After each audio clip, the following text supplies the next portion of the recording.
자, 그런데 CRT 모니터가 오랜 기간 사용되다가 LCD라는 게 개발이 됐어요. LCD 얇았죠. 전자총은 뒤에 전자총을 쏘는 부분과 편향 요크 그리고 전자가 휘면서 모니터에 부딪혀야 되기 때문에 두께가 좀 두꺼웠고요. 그리고 앞면 모니터 화면도 블룩하게 오목하게 돼 있어야 됐어요. 왜? 전자가 쏘는 거리가 가능하면 일정해야 되잖아요. 그러다 보니까 평평하지 않고 오목하게 돼 있었죠. 그래서 새로 나온 모니터가 LCD 모니터예요. 여러분들도 많이 아시겠죠? 리퀴드 크리스탈 디스플레이라고 합니다. 이 리퀴드 크리스탈 디스플레이는 CRT에 비해 응답 속도가 늦어요. 그리고 잔상도 남게 됩니다. 초기에는 화면 전환이 느리고 선명함도 떨어졌어요. 잔상이 남는 거는 액정 크리스탈 있죠? 리퀴드 크리스탈. 이 액정이 전기가 풀렸을 때 바로 또 이렇게 흩어지는 게 속도가 좀 늦어요. 그러다 보니까 응답 속도가 좀 늦게 되는 겁니다. 자, 원리를 보면은 이렇게 생겼어요. 백라이트에서 빛을 딱 쏩니다. 그러면 여기 폴러라이저, 이게 편광판이죠. 편광판이 처음 백라이트 받는 부분과 그 맨 끝에 디스플레이 드는 부분, 이 두 부분에 그 편광판이 있어요. 편광판이 하나는 괄호, 하나는 세로로 되어 있어요. 자, 그런데 보통은 이게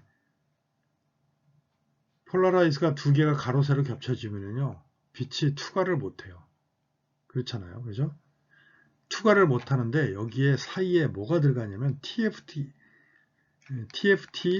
리퀴드 크리스탈이 들어갑니다. 액정이 들어갑니다. 액정. TFT LCD라고 해요. 그래서 TFT 형태의 액정이 들어가는데 이 액정이 액체 속에 이런 물질들이 들어가 있는 거예요. 크리스탈이 뭐예요? 빛을 반사하는 거죠. 그런데 이 크리스탈이 특징이 있어요. 전기를 가하면 얘네들이 어떤 한쪽 방향에서 전기를 가하면 그게 줄을 앞에 나란히 하고 줄을 딱 씁니다. 그리고 전기를 안 가하면 지 멋대로도 막 움직이겠죠. 근데 앞에 나란히 하고 있다 전기를 딱 뺀다고 해서 얘네들이 바로 흩어지나요? 막 흩어져야 되는데 흩어지질 않고 흩어지는 시간이 좀 오래 걸려요. 그러다 보니까 응답 속도가 늦은 겁니다. 그래서 이 빛을 투과해서 어떤 컬러, 점을 표현하고 싶다. 그러면은 여기다가 전기를 딱 가합니다. 그러면 크리스탈이 일렬로 쫙 서요. 일렬로 쫙 쓰면서 그 빛이 잘 투과를 안 해요. 근데 이게 크리스탈에다가 전기를 가할 때 여기 보시다시피 약간 방향을 이렇게 조절을 할 수가 있어요. 방향을 조절을 할 수 있는데 이 조절을 하는 거에 따라서 빛이 반사되는 게 달라요. 빛의 양이. 그래서 많이 전기를 가하면은 빛이 많이 통과하고 적게 가하면 빛이 적게 통과하고 전류를 약하게 해주면은 어떻게 돼요? 지멋대로 막 얘네들이 움직이겠죠. 크리스탈이. 그러면서 빛이 반사가 되면서 원래는 편광판에 의해서 빛이 그냥 투과하면은 빛이 어떻게 됩니까? 통과가 안 되게 돼 있는데 이 크리스탈이 빛을 막 반사시키면서 그 각도를 바꿔 놓다 보니까 빛이 통과하게 돼 있어요. 그래서 전기를 가하면 빛이 통과하지 않고 전기를 빼면 전압을 안 걸면 빛이 통과하는 이런 형태로 되어 있는 게 TFT LCD의 원리입니다. 그런데 이제 요 각각 세 개의 그 빛이 통과하는 그 구멍이 있는데 하나는 빨간색, 그린, 블루 이 세 가지 구멍을 내 가지고 요 하나가 바로 RGB, 요 하나가 픽셀을 이루는 겁니다. 그래서 이게 하나의 픽셀이라고 보시면 돼요. 이게 픽셀 하나의 구조.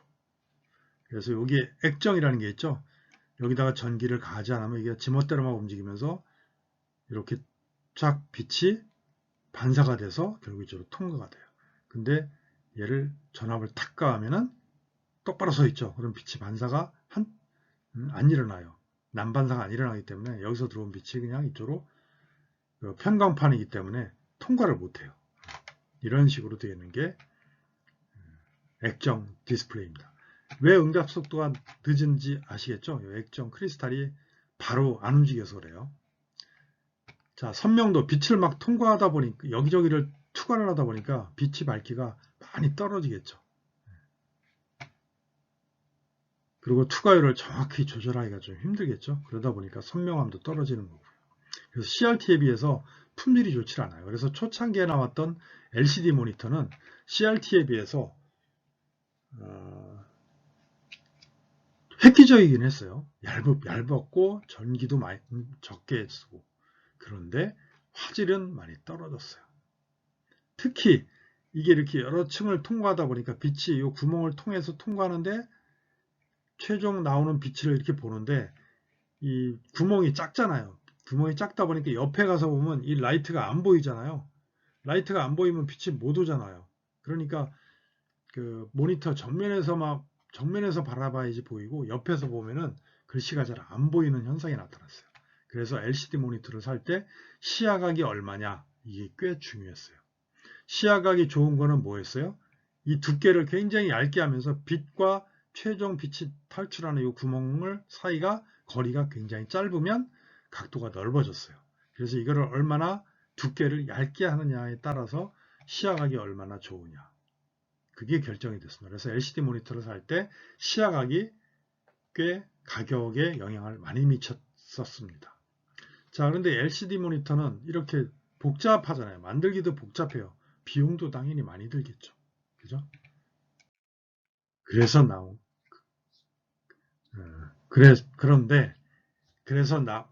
만든다고 한 게 LED인데, 최초의 LED 모니터는, 실제로는 LED 모니터가 아니에요. 라이트 에미티드 디스플레이인데, 다이오드인데, 이 모든 LED 모니터는 LCD 모니터입니다. 즉, 무슨 얘기냐? LED 모니터가 초기의 LED 모니터는요, 백라이트만 바꾼 거예요. 백라이트가 아까 얘기했던 LCD 모니터는요, 형광램프였어요. 브라운 형광램프였어요. 그런데 LED 모니터가 되면서 이게 발광 다이오드, 백라이트 유닛이 발광 다이오드로 바뀌었어요. 그런데 LCD 모니터보다 왜 좋아졌느냐? LCD 모니터는 뒤에 있는 형광등이 그냥 껐다 켰다 하는 것밖에 없어요. 그런데 LED 모니터는 이 라이트를 형광등 대신에 이런 LED 라이트를 쓰다 보니까 이 LED를 각각 하나하나를 껐다 켰다 할 수가 있어요. 그러다 보니까 이쪽은 까만색을 표현한다 그러면 이쪽 LED를 몇 개 꺼주면 까만색이 훨씬 잘 표현되겠죠. 요게 이제 엣지형입니다. LED를 많이 쓰기는 비싸니까 이 테두리에다가만 LED를 배치를 한 겁니다. 그래도 이게 LCD보다는 더 좋았어요. 왜? 명암비가 더 좋았어요. 왜? 껐다 켰다 할 수 있기 때문에 LED를. 그런데 이거보다 조금 더 비싼 게 뭐냐? 직화형 플러리 백라이트예요. 즉 뒤에 우리가 LCD 구멍 픽셀 하나하나마다 구멍이 있었죠. 근데 그 하나하나마다 LED를 일일이 다 박아준 거예요. 와, 엄청 비싸겠죠.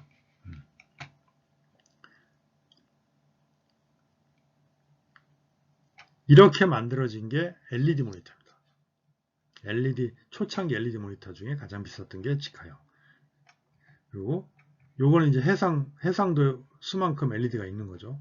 요거는 엣지형. 요건 좀 쌌었고 LCD보다는 비싸고. 근데 엄밀히 얘기하면 이것도 얘는 LCD예요. 앞에 형광 램프만 다른 거예요. 뒤에 백라이트만. 자, 그 다음에 나온 게 OLED예요. 이게 OLED가 결국은 진정한 LED 모니터라고 보시면 됩니다. OLED. 유기 발광입니다. 유기예요. 오가닉이에요. 유기 라이트 에미팅 다이오드를 쓰는 겁니다. 유기 발광 다이오드의 기본 개념은요. 우리가 전자라는 게 있잖아요. 핵주위를 도는 한 원자에 핵주위를 도는 전자가 있는데 이 전자가 궤도가 있다라고 알고 있죠. 이 궤도가 한 궤도가 낮아지면 에너지가 에너지 준위가 낮아집니다. 낮아지면서 에너지가 어디에 발산돼야 되잖아요. 그 에너지가 발산될 때 뭐가 방출이 되냐? 빛이 방출이 됩니다. 이러한 원리를 이용을 한 겁니다. 그래서 전기를 가해서 캐소드 쪽에서 전자를 쫙 이쪽으로 보내면 여기에 유기 물질을 여기다 딱 놓고 여기에서 빛이 발생하게.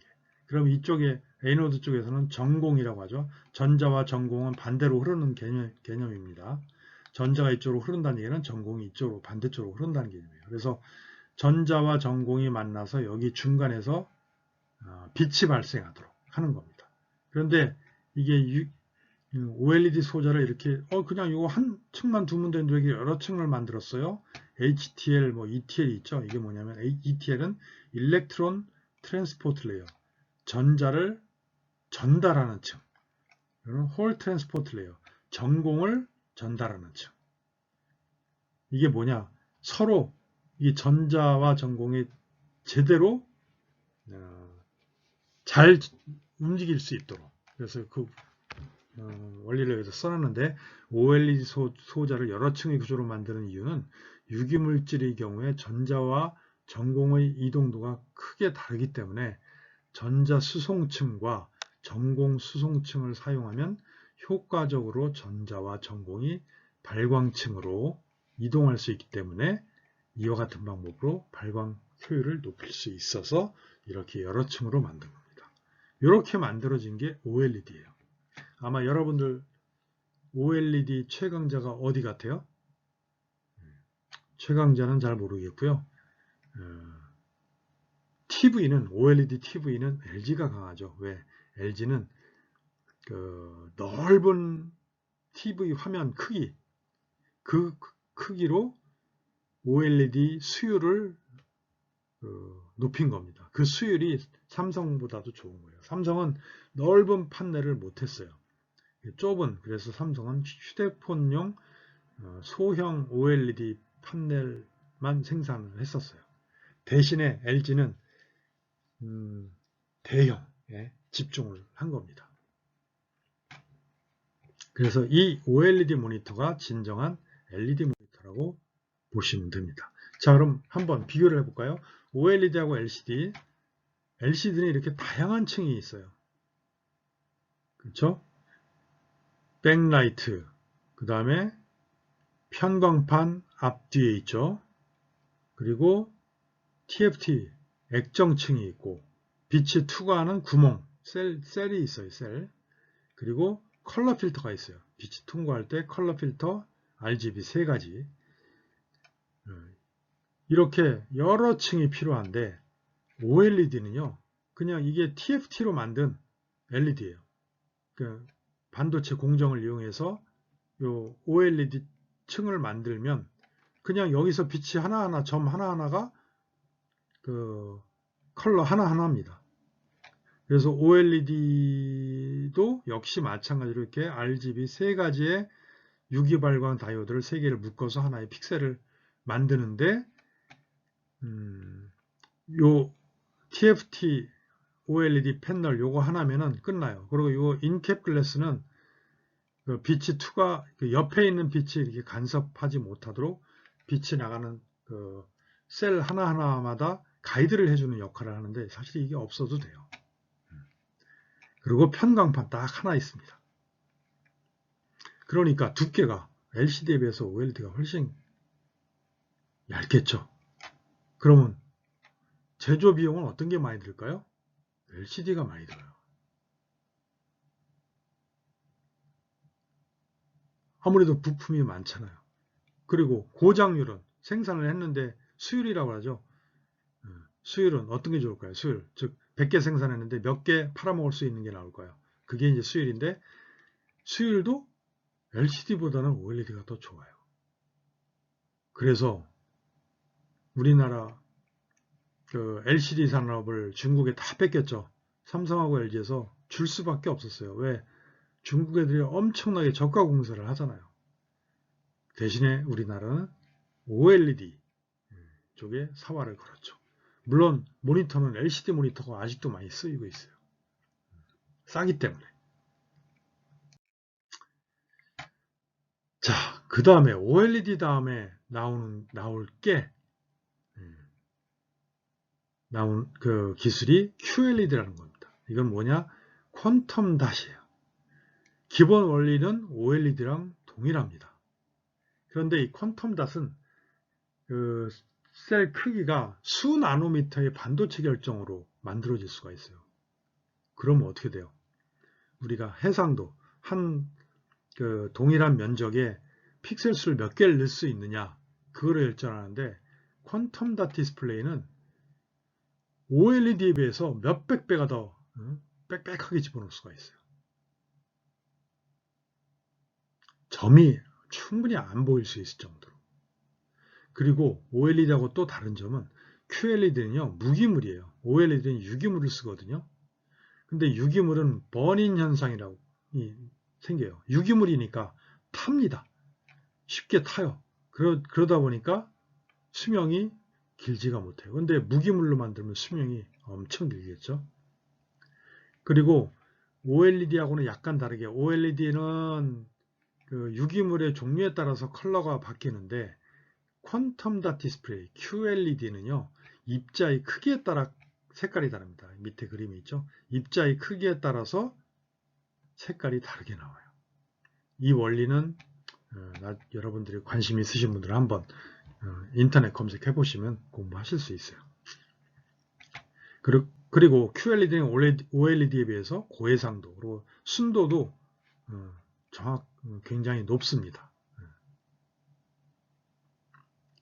그래서 퀀텀 닷의 기본 구조 해가지고 요 크기에 따라서 2나노미터부터 뭐 여기 7마이크론가요? 이렇게까지 해서 컬러가 다 다르게 나와요.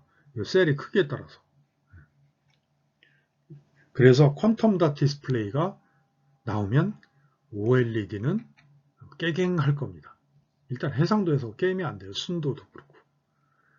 그런데 아직 QLED 기술이 양산을 해서 OLED를 잡을 만큼 원가를 낮출 수 있는 기술이 아직 안 됐어요. 지금 한참 삼성에서 여기에 엄청나게 연구 개발에 힘을 쏟고 있는 상황입니다. 자, 이 모니터 기술을 보았고요. 이번에는 이제 또 다른 것으로 인터랙션을 하는 거, 모니터 말고 마우스, 여러분들 잘 아시죠? 최초의 마우스는 1968년 스탠퍼드 연구소의 더글러스 앵겔바트가 이런 거를 만들었어요. 이 할아버지가 더글러스입니다. 더글러스 앵겔바트가 이 할아버지예요. 그런데 이 할아버지보다도 한참 전에, 한 16년 전에 캐나다 엔지니어가 누군지는 모르는데 트랙볼이라는 걸 만들었어요. 볼을 이렇게 굴리면, 여러분들 한번 써보신 분 있을 거예요. 볼을 굴리면 2차원 화면에서 마우스의 포인터의 위치를 이동할 수 있는, 이게 이제 마우스입니다. 이런 식으로. 그리고 또 하나 조이스틱이라는 게 있었죠. 게임할 때 마우스는 이렇게 바닥을 끌어야 되는데 불편했죠. 조절하기도 힘들고. 그래서 이 조이스틱이라는 거를 컴퓨터의 입력 장치로 쓰기 시작했어요. 근데 이 조이스틱은요, 마우스보다도 훨씬 오래전에 1908년에 항공기의 보존하기와 승강타 조정을 위해서 만들어진 거라고 합니다.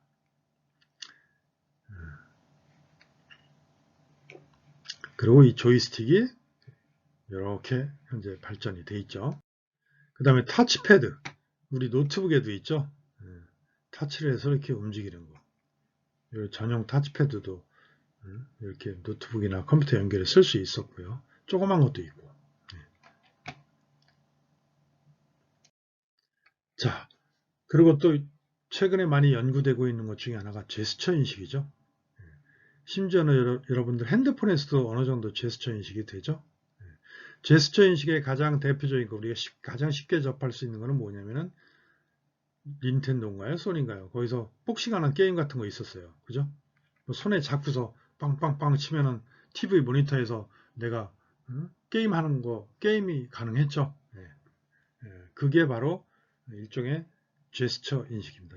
제스처 인식인데 이렇게 VR 복싱 게임처럼 이렇게 뭔가 장치를 내가 들고 하는 게 있고 없이 그냥 손으로 하는 게 있어요. 그거는 이제 동영상 인식. 요즘 인공지능 기술이 발달되면서 그러한 사람 제스처를 인식을 해가지고 인터랙션을 할 수 있는 기술들이 많이 개발이 되고 있습니다. 그리고 제스처 인식 마우스라는 것도 상품이 나왔는데 너무 비싸가지고 못 팔아먹었어요. 그리고 이 손에 장착하고 이렇게 제스처를 취하면 가상현실에서 이렇게 어떤 가상의 물체를 돌려본다거나 이동시키거나 할 수 있는 그런 인터페이스도 개발이 됐습니다. 지금도 많은 대학에서 이런 것들 개발을 하고 있어요. 또 하나는 그 마우스 역할만 하는 게 아니고요. 햅틱스, 즉 사람한테 반응을 주는 겁니다. 즉 터치감 혹은 요즘 자동차, 좋은 자동차들은 차로 이탈할 때 핸들 떨림 뭐 이런 것들이 바로 햅틱스라고 해서 이 햅틱스와 관련된 국제 회의, 학술 회의를 매년 하고 있어요. 이런 것들. 그리고 심지어는 햅틱스 기술로 로봇을 만들어서 공황 장애를 극복할 수 있는 이런 치료 방법 같은 것도 연구가 되고 있습니다.